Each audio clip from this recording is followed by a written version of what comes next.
You're listening to the Money Mike Syndicated Radio Podcast. How we doing? How we doing? I got one quick question for everybody. And I truly believe that Caitlin Clark is not an enemy of the WNBA. I believe Caitlin Clark, worst enemy is Caitlin Clark. And there's no doubt about it. I want to dig a little deeper down into this, but I've been listening to everything everybody has said regarding Caitlin Clark. Phenomenal player, no doubt about it. Phenomenal player. But I think the way that this has been orchestrated for Caitlin Clark, that Caitlin Clark is not hated by WNBA players. And Caitlin Clark is a phenomenal basketball player, but the way they built this scene up, Caitlin Clark, worst enemy, is going to be Caitlin Clark, and it's going to be because she has to chase perfection. And I've seen over the years many athletes chase perfection, something that can never be accomplished. And you go back and you look at it, it's no different than Michael Jordan chasing perfection. Tiger Woods chasing perfection. You look at that, Jerry Rice of the 49ers, so good that they're always chasing perfection. And when you look at it and you look at the comparisons, and I looked at Caitlin Clark is going to have her jersey retired by Iowa, and it's a rush to judgment. There's no doubt about it. But it was very interesting of just hearing people say that Jersey's being retired. It's rather quickly, should I say. And this is where I'm going with Caitlin Clark's going to become her own worst enemy because there is no time of recovery. There is no decision making by Caitlin Clark. Caitlin Clark is just thrust into the fire. And when you put somebody in the fire like that, things seem to happen. Now, I've always been adamant to tell you that Caitlin Clark averaged 19.2 points a game, 5.7 rebounds, 8.4 assists, and 1.3 steals. To walk through the door, that is a excellent accomplishment. Even to come back and duplicate that is even more of an accomplishment, but it's taken off in such rampant pace that no matter what happens, it will never be Caitlin's fault.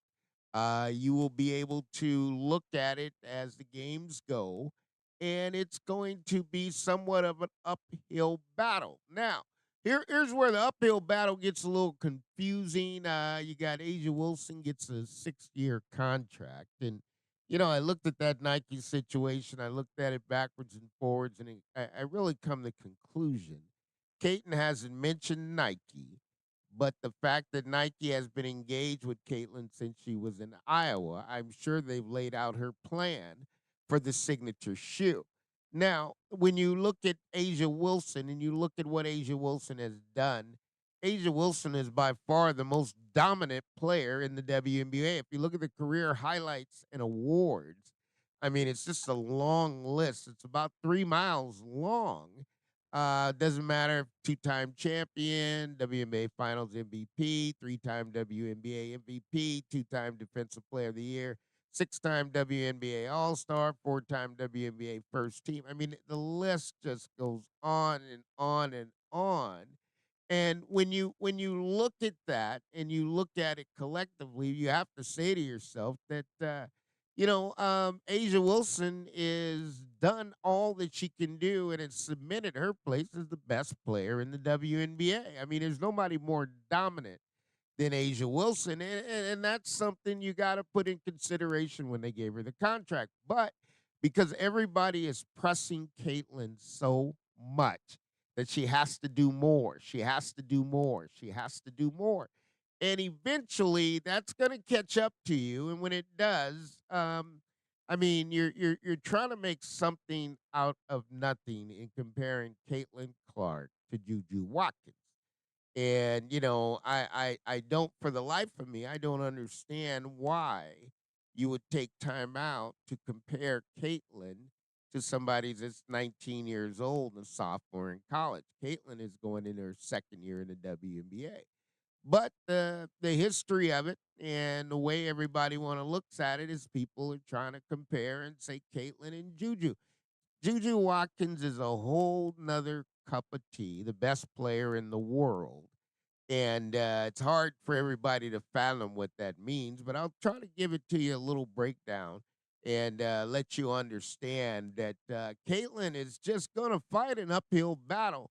And it's just going to keep going and going and going. I mean, you're chasing players that are just got statues in front of an arena. I mean, if there's anything else that Iowa can do, I guess we put a statue in front of the arena of Caitlin Clark. It's a little soon to do so. It's a little soon, but nevertheless, you're going to move forward, and this is really, really going to be hard for Kalen, and because really, it's always going to be someone else's fault. It's always going to be someone else didn't do right. Someone else didn't coach right, and it's just going to put an imparable burden upon Caitlin to be successful, and that is not a life of enjoyment in the game of basketball, right? It's just not possible to live that way. But you can do anything you want. And then we're talking about Caden Clark. Okay, had a workout, dot dot dot.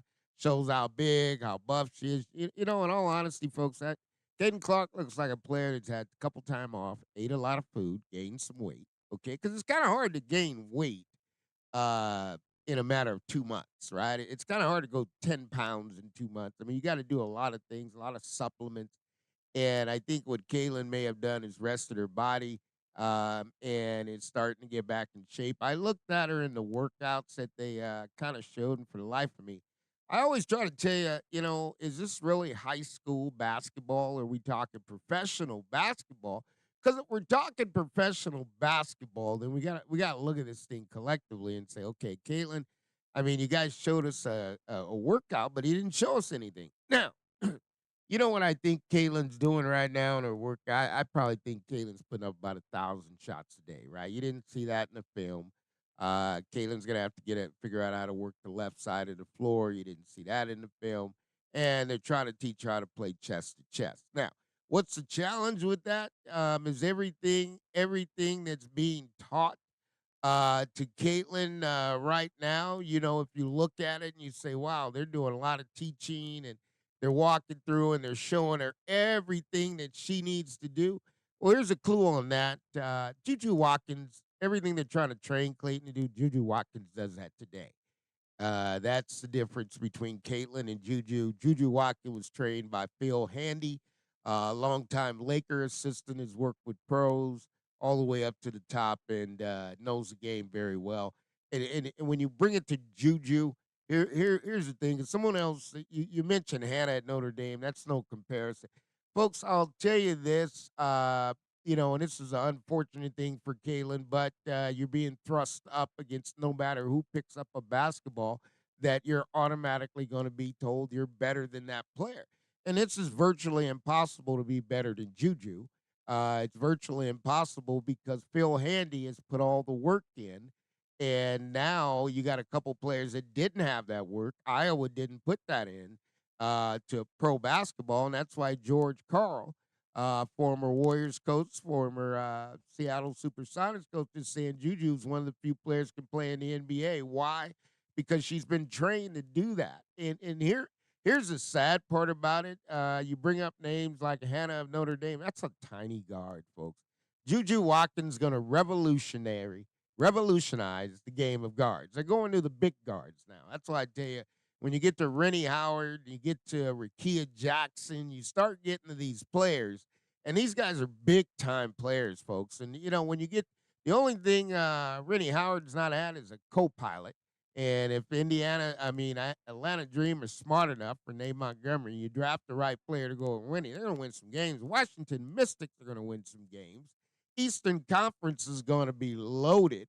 And I'm telling you, this is Caitlin's worst enemy. All the hatred is going to become from Caitlin beating herself up because you place this now where it's turned into a money grab. It's not about basketball, right? It's not about basketball anymore. It's about money grab.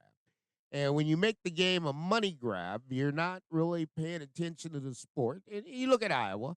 I mean, I don't have any problem with it, but Iowa could have picked any date that they want to retire a jersey of Caitlin Clark, right? But you do it on the day that Juju Watkins is coming in, and Juju's a load. And and then let me tell you why Juju Watkins. There's no comparison between Caitlin Clark and Juju Watkins. Caitlin Clark weighs 155 pounds. Lucky you guys get her to 165, 170. It's going to be too much weight for her to carry.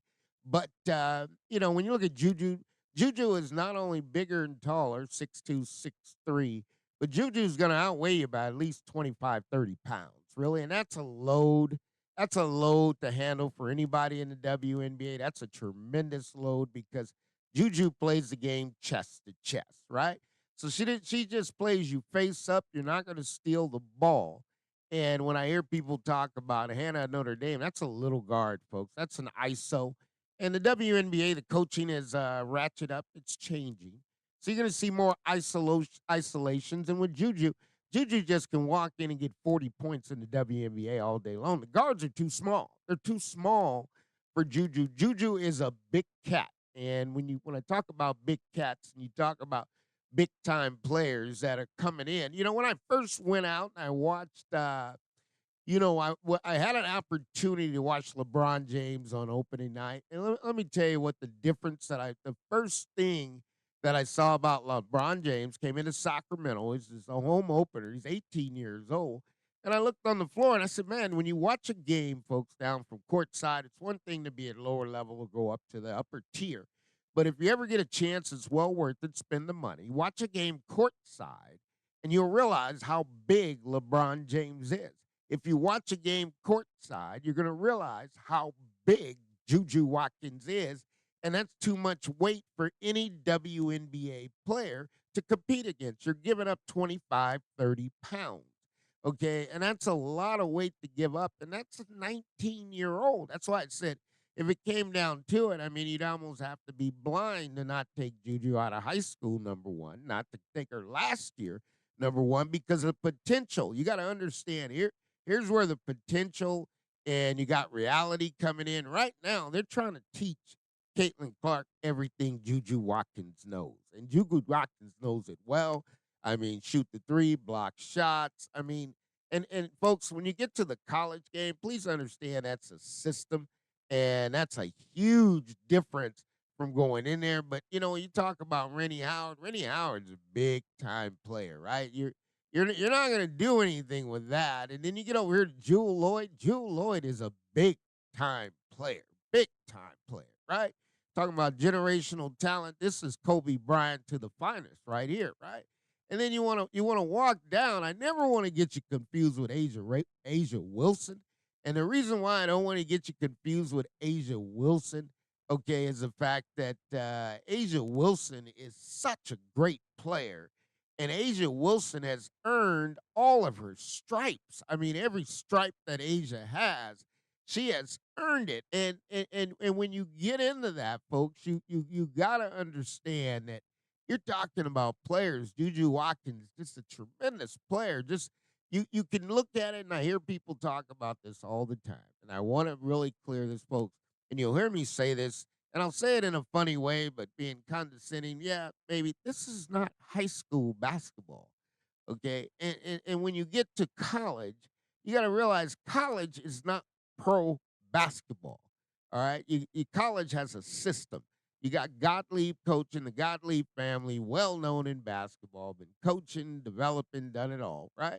But you get to Juju Watkins, and Juju Watkins has to come to Iowa so everybody can shout, "We love Caitlin," but that's not going to scare Juju off from the dance. You got to play the game to win the game, right? And, it wouldn't surprise me, just like she did against Stanford, last year, dropped 50 points because they're going to be in premier form by February. They're going to be in their best journey of form.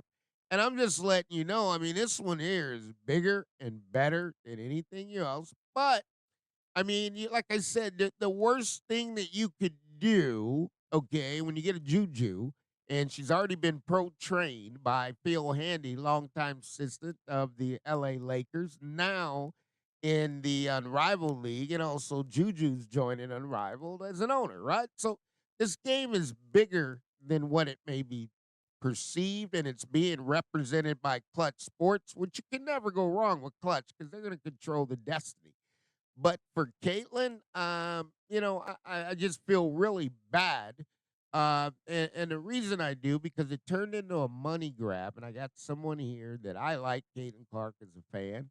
I'm totally not in a fan of everything Caitlin Clark has been said, and I think it's a kind of a false narrative that the WNBA players hate Caitlin Clark. I think that's tremendously false.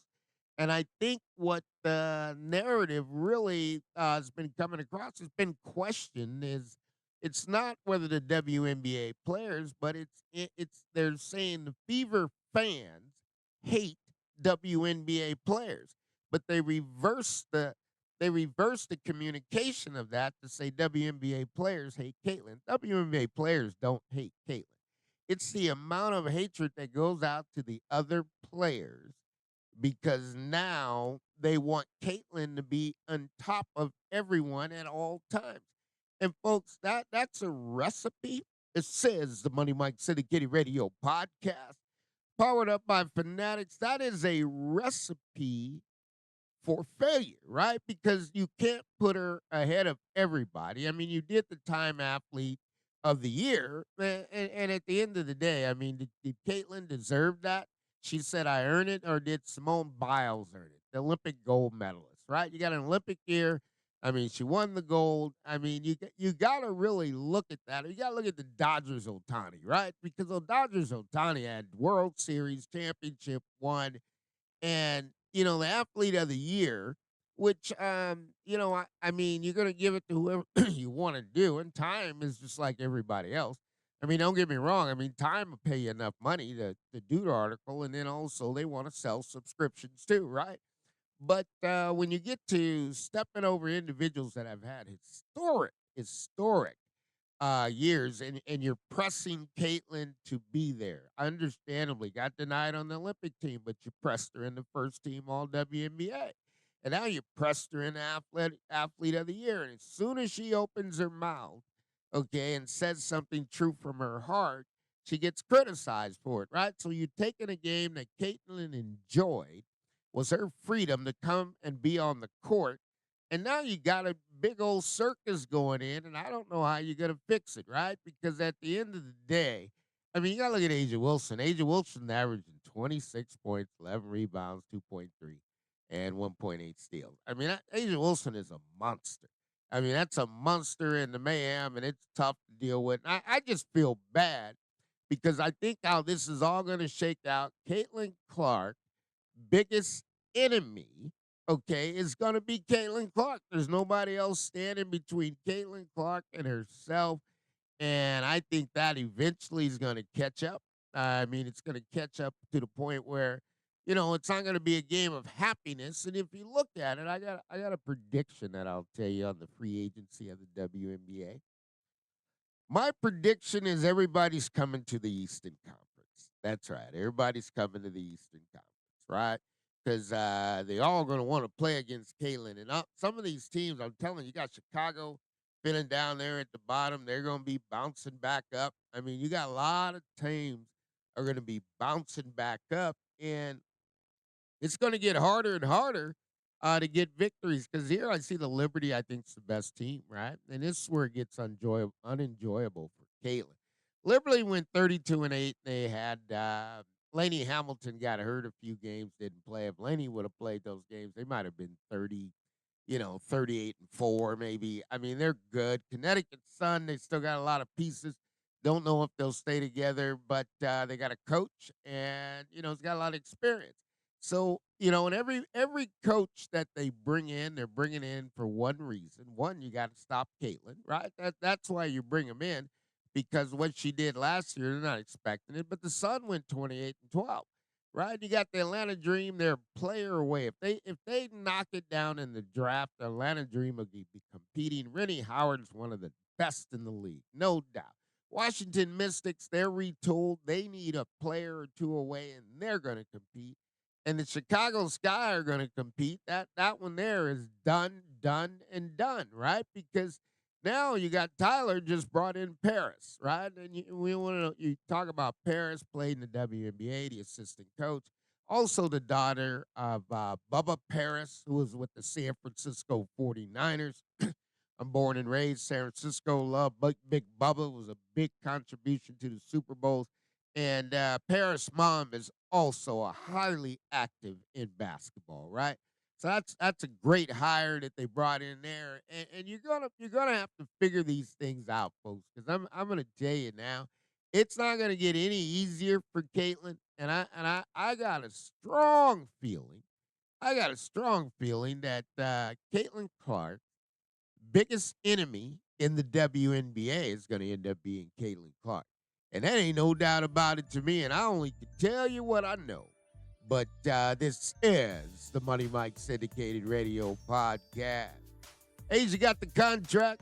They're going to rip up Caitlin's too, but when they're going to do it, nobody knows. But Miss Wilson, boy, she's a colonel. 7 straight years of dominance in the WNBA. Nobody can question her stripes. She's got a couple chips to go with it. MVP, stacked the deck. Juju's Juju. And I'll tell you this. Juju Watkins is a load. Juju Watkins is a big guard, going to revolutionize the way they play the game in the WNBA. You got big guards coming your way. Rennie Howard, Rakia Jackson. These are big guards, folks. 6'2".